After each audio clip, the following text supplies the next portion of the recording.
Começar, né? Olá, galerinha de casa. Hoje a gente vai falar sobre o que fazer quando a vida não sai como esperamos. Começar com uma frase que eu anotei aqui, que é: a medida da inteligência é a capacidade de mudar. Albert Einstein. Que profundo. Por essa eu não esperava não. Porque eu tô tendo que me reequilibrar. Porque foi muito curto, muito forte. A cultura subiu muito rápido. Acho que eu tô usando esse óculos. Nós saímos da bobagem. Tipo, fale por preparar. Só um minutinho. Fale por você. Fale por você. Vou até pôr o óculos aqui pra parecer intelectual. Não, Ferrou. eu vou Eu tirar botei o pra óculos ficar pra mais- parecer intelectual. Deu tudo errado agora. Eu vou tirar pra equilibrar com vocês, tá? Eu não preparei. Olha aqui, só rola humilhação. Você viu, Tá né? Que vendo? absurdo, Foi de tá vendo? graça. Mas é Mas isso, como é que é o gente. tema mesmo? Que eu tenho que pegar, eu esqueci. Hã? O que fazer quando a vida não sai como planejamos? Ah, dá pra fazer alguma coisa quando a vida não sai como planejamos? Mas a vida precisa sair como a gente planejou? Porque eu acho, assim, pelo menos foi uma coisa que eu comecei a refletir, principalmente no meu aniversário de 30 anos. Já tem um tempinho. Mas é aquela Tem coisa 30 assim. anos. 30 mais, né, 30 querida? anos. 30 anos, a idade do sucesso. Isso. Tipo assim, 30 anos, a idade do sucesso. Como se a vida tivesse que estar pronta aos 30, sabe? Verdade. E aí, por muitos anos, eu calendarizei a minha vida pro no 30 ela tá pronta, tá? Tipo, no sucesso. E aí, alguns questionamentos eu comecei a me fazer. Primeiro, adianta eu calendarizar a minha vida? Tipo, com 25 eu tenho que ter passado em um concurso público de nível superior. Com 28 eu quero ter filho. Com 30 eu tenho que estar bem resolvida. Casada com filhos Isso, e com estável a vida financeiramente. perfeita, né? Sim. E assim, a vida não respeita calendário, sabe? A vida é uma sucessão de eventos, não significa que você não vá se planejar. Sim, sim. Só que a vida te dá outras oportunidades que muitas vezes os seus planos não vão se concretizar daquela forma. Por exemplo, antes dos meus 30, aconteceu um evento mundial imprevisível que mudou a realidade de todo, do mundo inteiro, que foi a pandemia da Covid-19. Então, tipo assim, alguém contava com isso? E isso mudou o plano não de uma nem de duas pessoas, mas de milhares de pessoas. Então, assim, outros eventos, não só coisa ruim, às vezes outras coisas boas vão acontecer e que os nossos planos não vão sair perfeitamente como a gente esperou. Até porque muitas vezes a gente não planeja pra gente só, né? A gente planeja um roteiro que o mundo tem que seguir. Só que a gente esquece de avisar para as outras pessoas. Isso. Mas eu acho interessante você tocar nesse assunto, porque eu acho, não sei para os homens, mas para a mulher, até pela questão do relógio biológico e tudo mais, a mulher nos 30, eu acho que toda mulher que chega perto dos 30, chega nesse local de pressa e ao mesmo tempo de pressão mesmo. O que eu vou fazer da minha vida? O que vai ser? Eu vou ter filho? Não vou ter filho? Eu vou ser mãe? Não vou ser mãe? Querendo ou não, a sociedade cobra determinadas coisas. Por que se espera de uma mulher de 30 anos? Que ela já esteja casada, com a vida financeira estável, que ela já tenha filhos, ou pelo menos pensando nisso, porque tem o relógio biológico, né? Que eles falam que o primeiro filho é o ideal até os 35 anos, ter antes desse período. Então, querendo ou não, é uma pressão enorme, principalmente nas mulheres, para que ela tenha essas coisas já estruturadas. Só que uma coisa que a gente, lógico, a gente tem que se preparar, se planejar, mas a gente tem que entender nossa pequenez diante da vida. A gente não manda em muitas outras coisas, em muitas variáveis. E aí, quando a gente cria um roteiro ali perfeitinho na cabeça e quando a vida não sai daquele roteiro, a gente começa talvez ter crises ali. Só que é entender também que a vida é um pouco do que o Augusto falou. A vida tem N variáveis que não estão ao nosso alcance e que muitas das vezes a nossa mente também nos engana. Por quê? Na nossa mente, aquele roteiro bonitinho que a gente criou seria o perfeito. Só que muitas das vezes tem outro ponto também. Às vezes a vida da pessoa segue aquele roteiro bonitinho que ela colocou. E aí quando ela tá dentro daquele roteiro, ela vai perceber, poxa, não era isso que eu queria da minha vida. Eu segui o roteiro bonitinho, mas eu não tô feliz dentro desse roteiro. Então eu acho que a gente precisa, eu acho que a maturidade traz essa questão pra gente de que, primeira coisa, se conhecer. Por quê? Tá, tem a pressão da sociedade. Mas você se enquadra nisso? Você, por exemplo, nós mulheres, tem mulheres que se sentem muito bem com a maternidade. Eu tenho minha filha, eu amo ser mãe, mas tem mulheres que não se encontram nesse lugar. E aí, eu vejo que às vezes acontece o seguinte, a mulher vai, segue esse roteiro bonitinho, tem filho e se arrepende depois. Você tá entendendo? Não se arrepender de ter filho. Mas, por exemplo, filho é um negócio que é imposto pela sociedade, mas é um peso muito grande. Então, eu conheço mães que amam seu filho, mas não tão felizes com a maternidade. Então, assim, eu acho que a maturidade vai trazendo pra gente, é o que o Augusto falou, essa adaptação. Tem coisas que a gente vai controlar, mas o principal que a gente pode controlar é, diante das circunstâncias da vida, quem eu sou, o que eu quero pra minha vida, esse caminho que eu estou fazendo por mim, pelo que eu quero, pela minha essência, ou por imposição da sociedade, do que as pessoas esperam de mim. Então, assim, eu acho que pra mulher, essa fase da vida é complicada. Mas, ao mesmo tempo também, quando você consegue passar por esse período e consegue entender o que você quer, onde você quer chegar, é libertador. É libertador, você sente uma liberdade. Que aí você tem licença pra fazer o que você realmente quer, sem toda essa pressão. Mas sabe o que eu acho? Que a gente espera das pessoas de 20, não apenas das mulheres, mas das pessoas de 20 anos, a maturidade dos 30, dos 40, dos 50. Tipo, você faria alguma coisa diferente hoje? Faria com toda certeza. Mas eu não queria voltar lá pra trás, porque você queria ter 20 anos de novo, sem o conhecimento que eu tenho hoje, não. Talvez com o conhecimento que eu tenho hoje, talvez. Porque algumas coisas eu faria diferente.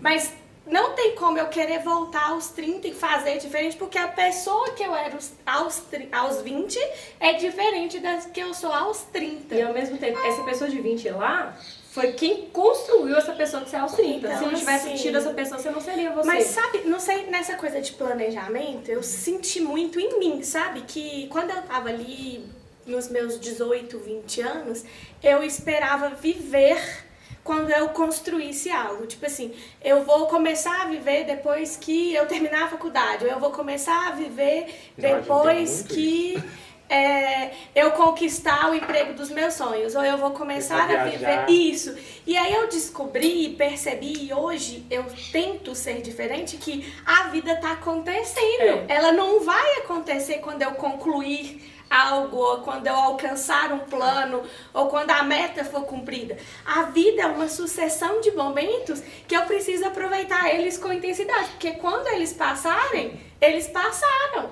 E tipo assim, às vezes eu fiquei projetando a minha vida pro futuro, mas o único dia que a gente tem é o hoje.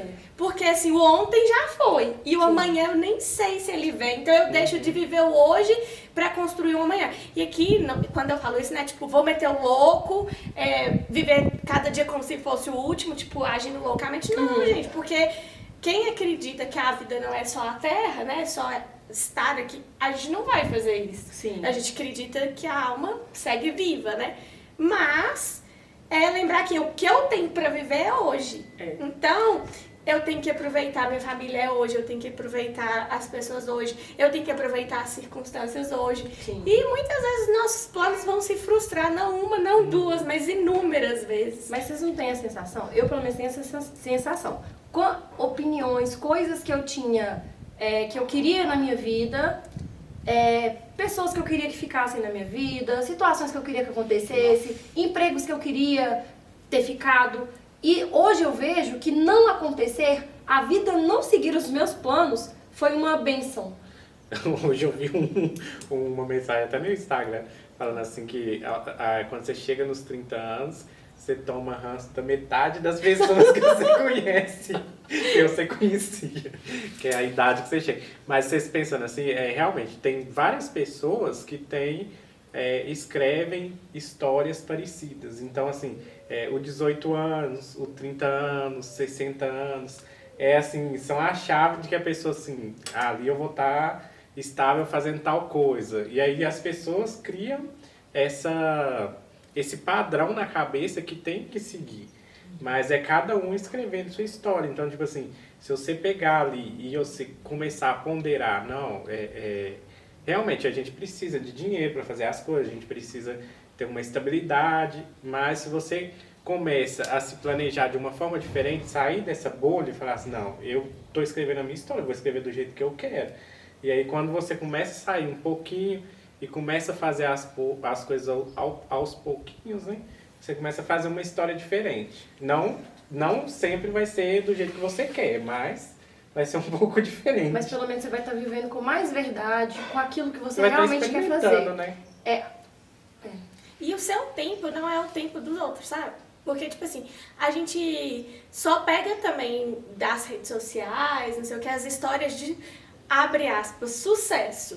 Só que, primeiro, gente, postar uma vida linda no Instagram é muito fácil. Vai lá no meu Instagram. Tipo assim, parece que a pessoa tá no paraíso com o bumbum de fora. Não é eu senti uma indireta. Eu senti uma indireta. Eu não trabalho com indiretas, eu trabalho com diretas. Quem me conhece sabe. Não, mas quem me conhece sabe. Mas não, é sério. Tipo mas assim, eu entendo o que você tá você postar... Gente, se você tira um recorte da vida de qualquer pessoa, dá pra... Por pior que a pessoa esteja, você consegue fazer um recorte de vida perfeito. Sim. Como você também consegue fazer um recorte de vida cagada, né? Eu acho que a palavra principal, com as redes sociais e tal, a palavra principal é comparação. Eu acho que a gente gera esse sofrimento de achar que a vida não está de acordo com o que deveria estar quando tem isso, né, gente? Essa comparação, você compara a sua vida com a vida dos outros. E é o que você falou. As redes sociais são uma vitrine, ninguém posta ali, a não ser que tenha algum interesse por trás, a vida na hora que tá sofrendo, ninguém posta, por exemplo, eu viajei agora recentemente, você também viajou, eu postei fotos na areia, no paraíso de bumbum de fora, tá? Mas ninguém sabe o boleto que eu tô tendo que pagar, ninguém sabe o ano inteiro que eu fico suando, trabalhando, ralando pra poder pagar, ninguém sabe... se eu tive perrengue ou não na viagem. Mas vocês já repararam que as pessoas são do 8 ou do 80? Tipo assim, ou elas curtem a vitória absoluta, ou elas curtem a tragédia absoluta também. Porque é tipo assim, gente, eu nunca vi um negócio pra dar tanto ibope quanto a pessoa postar que o filho tá doente, numa doença gravíssima.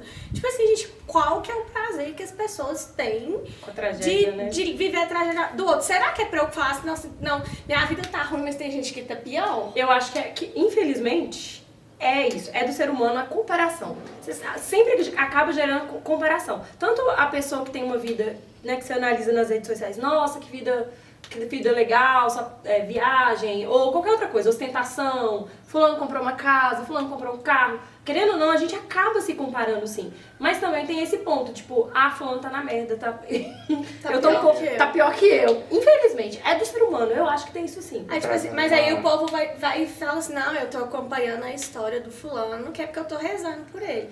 Ai, gente, não mente não, que é feio. Você não tá rezando nem pro seu filho, nem pro seu irmão. Não, vem com essa. Eu acredito que muitas vezes você deseja energia positiva pros outros, sim, mas a maioria que tá lá acompanhando é pra ver se a pessoa vai se lascar de vez. E às vezes nem joga uma energia tão boa assim. Não, não joga nada. Eu tenho uma polêmica. Mais ou menos, né?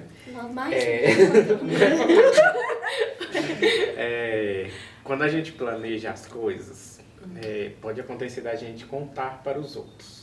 Aí a polêmica entra na inveja, que os outros podem colocar energia negativa, ou que vocês vão pensar. E também a psicologia que vai saber falar melhor, que fala da gente ter a satisfação antecipada do que vai acontecer e acaba dando errado por tal motivo. Tipo assim, deixa eu explicar.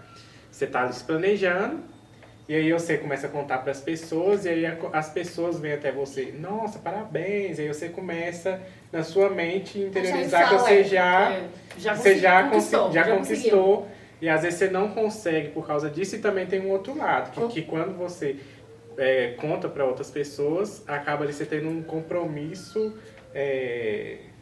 social, poderia falar assim, sim, com as pessoas, porque você falou que vai acontecer, e aí as pessoas você ficam cria aquilo na sua mente. E aí cria tipo, um peso também na sua mente, tipo assim, agora eu tenho que colocar pra frente. E acaba dando errado por isso também. Ou dando certo, né? Mas eu acho que tem duas coisas aí. Primeiro, não contar com o ovo no cu da galinha. Porque se é uma coisa que você não tem certeza, que ainda não rolou, eu pelo menos acho assim na minha vida. Eu não conto pra ninguém. Eu não costumo dividir. Mas ao mesmo tempo também tem aquela questão assim, por exemplo, que você citou aí. Você conta pra pessoa e aí fica aquela expectativa, aquilo ali. A gente tem que lembrar que nós somos seres sociais. Às vezes você tá empolgado, é um projeto, ou é alguma coisa que você tá lutando, buscando. As pessoas, elas estão cheias de si.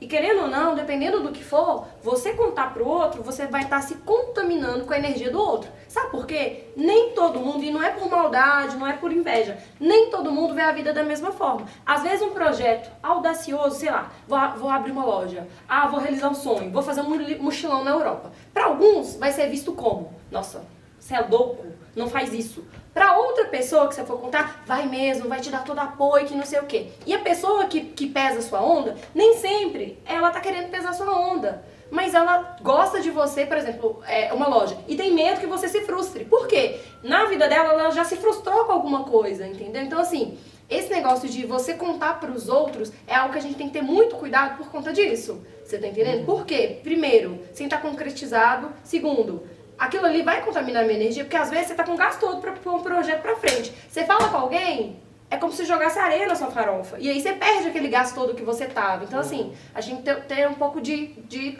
cuidado com isso. Agora, sobre planejamento. Eu acho, sim, que é interessante, até pra gente ter uma vida organizada, a gente se planejar. Mas, ao mesmo tempo, estar aberto para as variáveis. Hoje, eu vejo que esse negócio que você falou aí, de se conhecer. Por quê? Nem sempre aquela vidinha que tá lá, que é imposta pela sociedade, vai satisfazer o que você quer viver. E bancar o que você quer viver é um peso grande, né? Por exemplo, se você casa, sempre tem as pessoas pra entrar no meio. Por exemplo, você vai casar? Meu Deus, nossa, casamento é horrível, não sei o que, não. Mexe com isso não. Ou então você não vai casar. Nossa, mas você vai morrer sozinha? Sempre tem gente pra meter o bedelho e colocar o que os outros esperam na sua vida.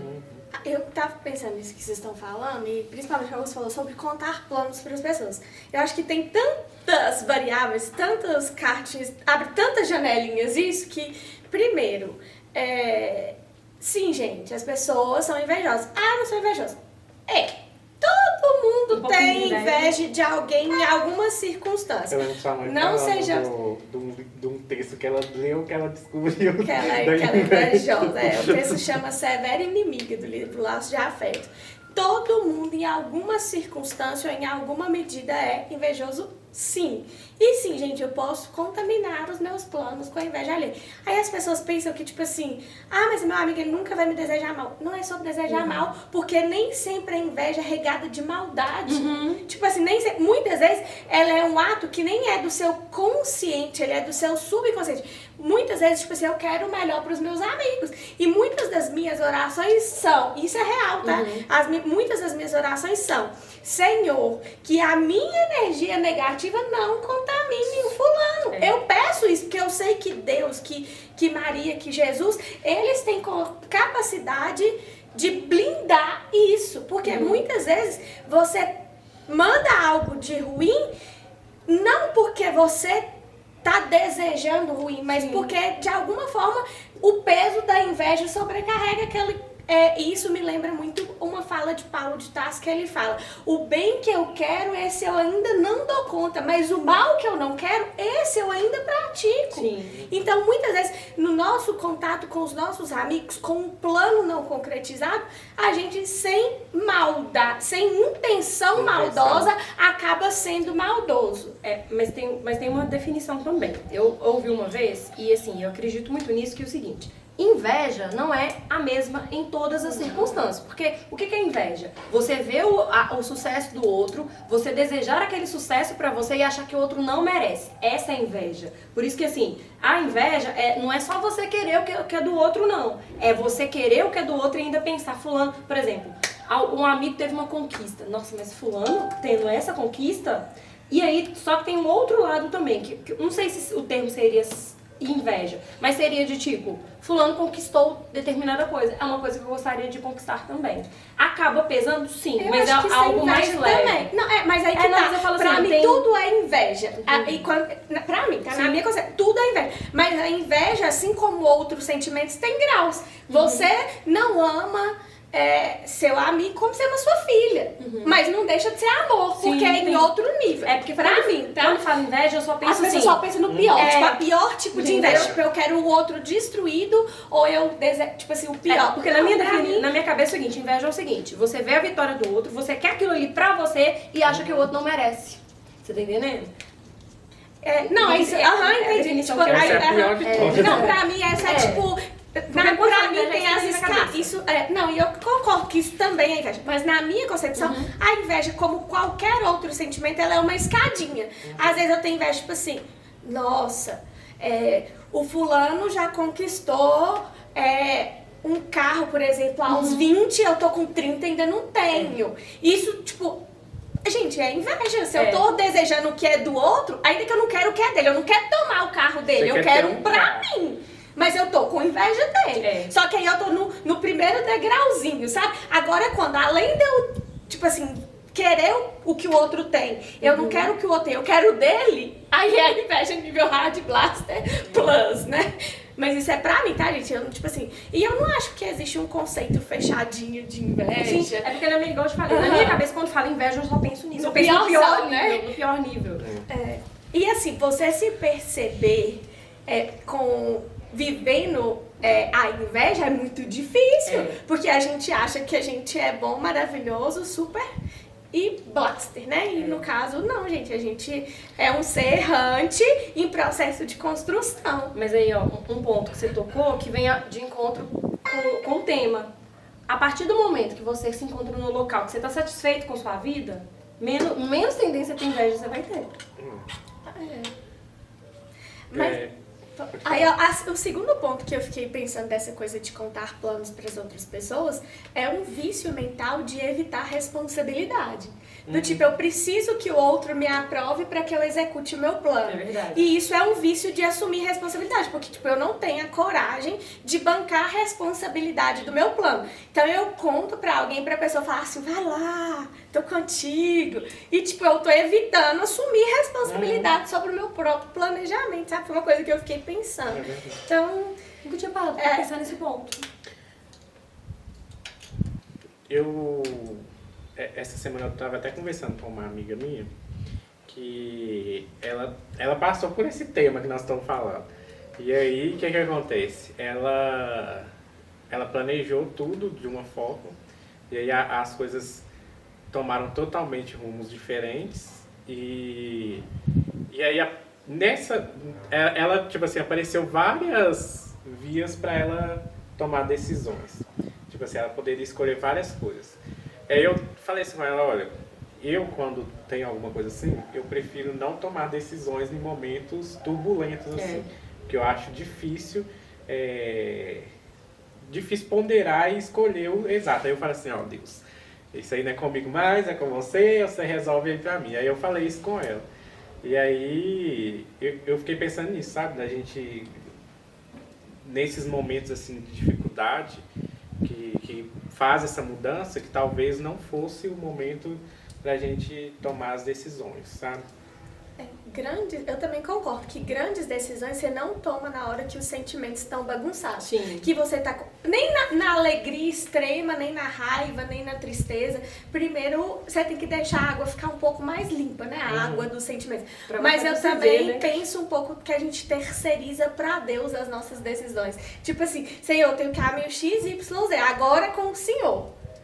Aí, eu acho que é um pouco fugir da responsabilidade. Isso, é um pouco de evitar. Tipo assim, eu acho que a gente tem sim que colocar os nossos sonhos nas mãos de Deus, que Ele vai permitir ou não permitir, conforme o que for bom pra nossa evolução.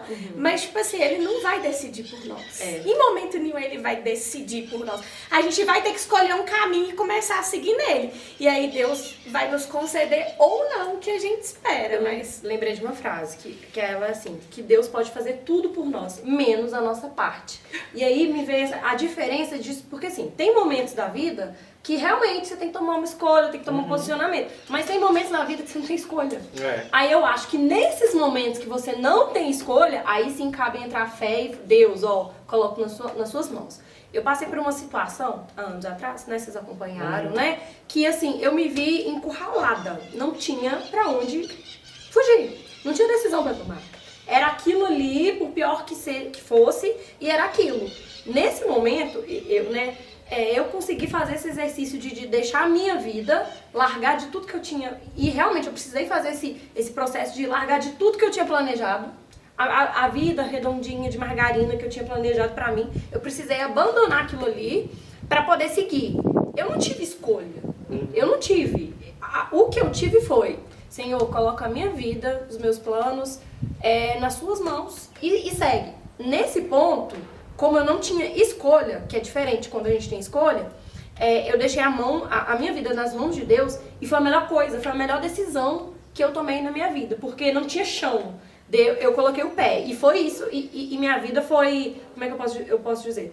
E a minha vida, depois disso, que eu consegui deixar nas mãos de Deus, não sofri com o planejamento que eu fiz ter sido desmanchado, foi a melhor decisão que eu tomei na minha vida. Só que isso foi uma situação em que eu não tinha escolha, eu não tive escolha. Você agiu, né? Toda forma decidiu alguma coisa. Não adianta, quando eu falo assim que a gente não pode terceirizar pra Deus as nossas escolhas, é tipo, Senhor, o Senhor vai decidir. E eu fico parado. Tipo, gente, Deus não vai fazer por nós o que é da nossa competência. Ele vai fazer o que é da competência dele. Ainda que ele possa fazer qualquer coisa, sabe? Mas eu acho que aí é que tá a diferença. Por quê? Tem situações que cabe a nossa escolha. Sim. Tem situações que não cabe escolher. Aí sim a gente tem que deixar na mão de Deus. Eu posso. Do restante, a gente tem que posicionar. Mas eu também não posso paralisar e tipo assim, achar que todo o resto vai ser... Porque isso é bíblico, ajuda-te e o céu te ajudará. Então, o ajuda é verbo, gente. Você tem que fazer alguma coisa. Exige ação. Tipo assim, e em momento nenhum eu tô duvidando do poder de Deus. Sim. Não, a gente dá o mínimo e ele entrega o máximo. Sim. Ele multiplica a 30, 60, a 100. Mas a gente entrega o mínimo. Mas o nosso mínimo a gente tem que estar colocando lá todo dia. Eu fiquei pensando assim, as vias que ela tinha pra tomar seriam decisões drásticas, sabe? Tipo assim, se eu for pra ali, vai ser uma mudança radical. Se eu for pra ali, vai ser também uma mudança radical. Agora, se eu ficar aqui, ok, tipo assim... Aí eu falei com ela, é melhor você ficar no que você já tá do que tomar uma decisão drástica. Mas tem gente que toma, né? Tipo assim, às vezes dá uma situação errada ali na vida, a pessoa pega tudo e vai embora da cidade. Mas sabe uma frase que eu tô pensando muito ultimamente? É que, tipo assim, se eu não me arriscar, eu vou continuar vivendo a vida que eu tenho. Sim. Mas se eu me arriscar, eu posso chegar no extraordinário, entendeu? Nossa, agora você me lembrou de uma música. Então, peraí, eu tenho um óculos escuro aí, não? Pra eu cantar? Só quem se arrisca merece viver o extraordinário. Meu irmão que fica ouvindo essa música. Não sei quem que é, tipo um rapper, assim, da juventude. Eu já ouvi essa música. Já. Só quem se arrisca merece viver o extraordinário. Bem mano, assim.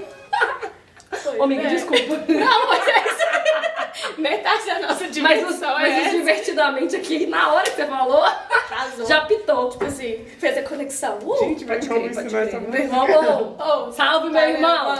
DJ Flavinho, famosinho, tá, gente? Segue aí. Contratem. Olha o cérebro da louca, eu esqueci tudo. DJ Flavinho, quem vê nem acha que é meu irmão, fala assim, quê? Flavinho é seu irmão? What? Oi? Beijo, irmão. Ô, gente, vamos pausar esse vídeo pra ir pro próximo capítulo. Porque Pera, tá duas coisas antes da gente pausar o vídeo. Eu quero a frase de novo, porque foi muito cultura no começo, eu não consegui acompanhar, A medida da inteligência é a capacidade de mudar. Albert Einstein. Eu sou um gênio. Mas gente, a gente olhar pro nosso plano, ele dá errado, e mesmo assim, se reinventar e se mudar, realmente é um ato de inteligência. Por isso que Albert Einstein é tão inteligente, né? Mas o negócio, focando aí, vocês falaram de inteligência e focando. Quando a gente é novo, a gente é muito burro, cara. Deus que me livre se meus planos de 20 anos se tivesse concretizado. E que hora você fica inteligente, mesmo? Prazer! Só pra saber. Olha aqui, pensa. Não, pensa aqui, ó. Não, pensa. Eu vou mudar. Agora aqui, ó, vem cá. Vamos lá, pensa. Pensa na sua cabeça. Pensa na sua cabeça de 20. Para, gente. eu pelo menos, eu era retardada. Graças a Deus que os meus planos, com a minha cabeça de 20, não deram certo. Porque eu só pensava besteira. Não, até que Ah, não, não. Eu não queria estar vivendo, Gente, a vida que eu o vídeo tá planejei. acabando. Ó, então tá, Dá gente, uma foi um pausa. prazer. Ó, beijo. Já que nós tem a parte 2, Eu prefiro do jeito que compartilhe, foi. aí